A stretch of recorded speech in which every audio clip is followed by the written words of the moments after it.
sitting on the floor now, but I almost forgot. Today was Sunday, which means it's Q&A Sunday. Yes, thank you very much. You can ask me all of your questions about literally about anything and I'll answer it. Crochet, business, life, markets. If you have any questions, just personal questions about me that you're wondering, teacher questions, questions about my dog, you know, y'all know I don't care. So ask me your questions, I will answer them. Now I'm seriously gonna go make some coffee and start crocheting. So I'll give you all an update of what the green tapestry looks like before I go to the movies. I'm hoping, since like I now know how to do it correctly and make sure I'm counting my stitches correctly, this one should go by much faster. Like on the green one, I've already finished like the first like A with the symbol, so now I just need to crochet all the straight green and then the other symbol. So yeah, that is all.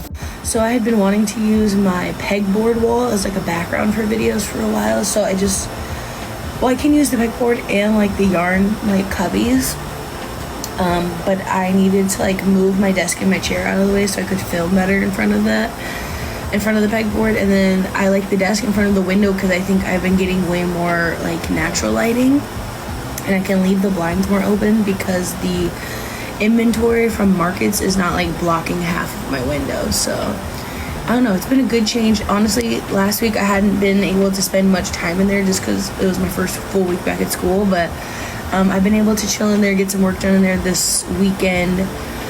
So it's been pretty good. I like the change, and like I was always that kid when I was little where like I would be moving my bedroom furniture around at like 3 a.m. So change is good for me. I like it, I enjoy it, and yeah. Really good question. I feel like struggle more during the school year because I'm so busy and work can be very tiring, but I've been going to the gym maybe 3 times a week. My workouts definitely haven't been like as hard, or I feel like as much endurance. I'm just like going in there trying to make sure I get all my steps in. And that's more like what my workouts are looking like now compared to the summer. I was going like every day or at least 5 or 6 times a week, and I was doing like a lot more weight training, but I've been so tired just after work. But yeah, so that's just transparency. I hope I can get better, but I'm still getting used to like my new schedule. And I feel like reading has been really great. Ozzy just like rolled his ball at me, but reading has been a good addition to like my everyday routine, so I've been feeling good lately. Here is every book I have read this year in 2024. Mind you, I've started in June, so I just recently got into reading. This is kind of new for me. But starting first to most recent, this one I haven't actually finished yet. The story's kind of slow for me, but I will get there. I'm like halfway through. 20 Years Later was the first one I finished and kind of kicked off my reading journey. It's the first thriller I've read, and it quite literally got me hooked. And then I had 2 reads that were kind of like had a love interest in them, but also kind of thrillery. Too Late by Colleen Hoover and Layla. I like Too Late way more than Layla.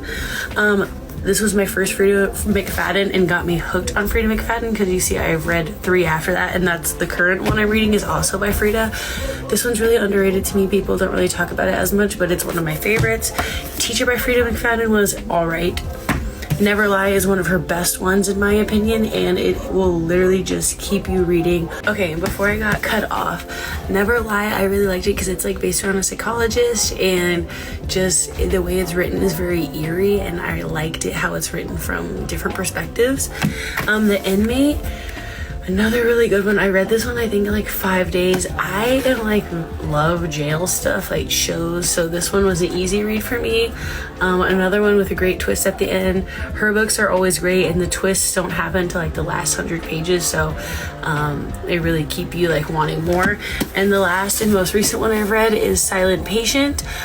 It was really good. Another one based around a psychologist, and some people have said they've seen what's coming in this, but I did not see it coming. I thought this was a really good read, and overall 2024 has been great. All I really read is thrillers is what I've figured out. That's my favorite genre. Right now I'm reading Housemaids by Frida McFadden, and I also started a Jack Reacher one by Lee Child. First, I would double check and make sure your patterns have a measurement like chart to make sure you're making you know, the correct size that fits your measurements, because, you know, at the end of the day, everyone has a little bit different measurements, especially if they're making their own patterns. Secondly, I would check your tension. Like for me, I know my tension is really tight. Like I just hold my yarn really tight when I crochet. So if I'm doing someone else's pattern, sometimes I will like size up on a hook, or I'll crochet a little bit of it and make sure I'm trying it on. So I don't really know if that helps, but measurements are your friend. So yeah, just try to find patterns with size charts. That's really big. Or if you don't know, like reach out to that creator or small business owner and find out before you buy it. So this is the yarn wall I was talking about earlier. This is just what I use for my yarn that I roll up. The what do you call it, like scrap yarn? Sorry, brain fart. But this is what I use for my scrap yarn, because if you look at my shelving, this is for like all my skeins of yarn. So after I've used the skein and roll it up, this is where it goes next. I'm hoping this winter to do a scrap project so I can get some of this board cleaned off and then kind of replenish it.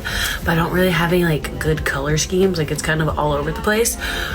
But yeah, that's what I do. I got it from IKEA, and I just roll my yarn on my yarn spinner. I have little peg hooks and I just slide my yarn on, and that's how I store it. It's this digital blue crochet thing that you're talking about. It is a hook, so it was a gift to me. I got from one of my best friends. It came in this little pouch, and essentially it has all the different hook sizes and this little tool.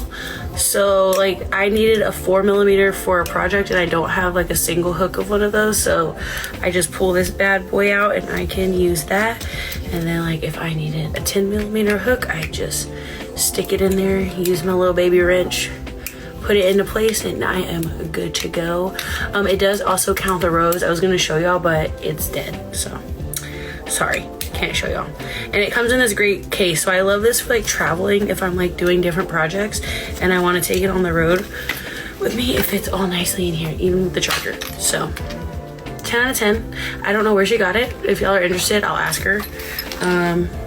But yeah, it's actually pretty clutch. I honestly tan really easily. As you can see, I went to the pool today for like 45 minutes and this is what happened to me. So it's just natural. I have Native American on both sides of my family, so anytime I go into the sun, I turn brown. So yeah, that's about the only explanation I have. So my biggest suggestion when making a tube top is you probably have too many rows, or your foundation chain is not tight enough, or you know, it just depends if you're making it in the round or if you're making it in rows and then you sew it together.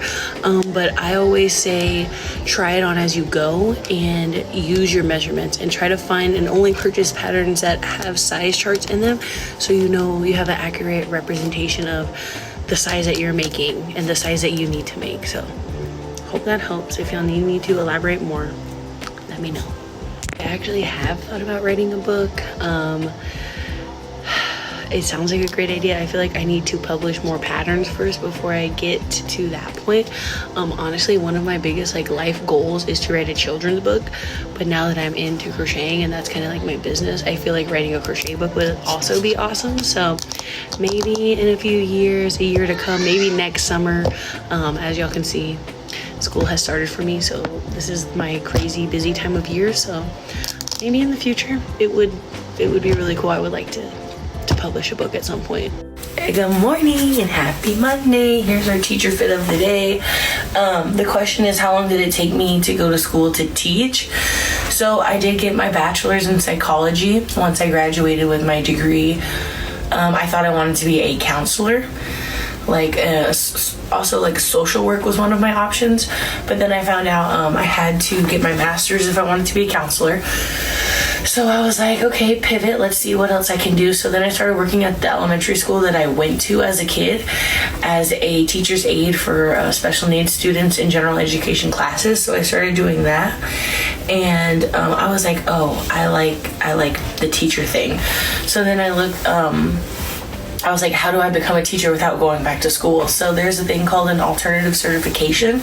In Texas, it's called Teachers of Tomorrow, and I took my certification program. It took me about a year, so maybe 4 or 5 years total, and then this is my 3rd year teaching.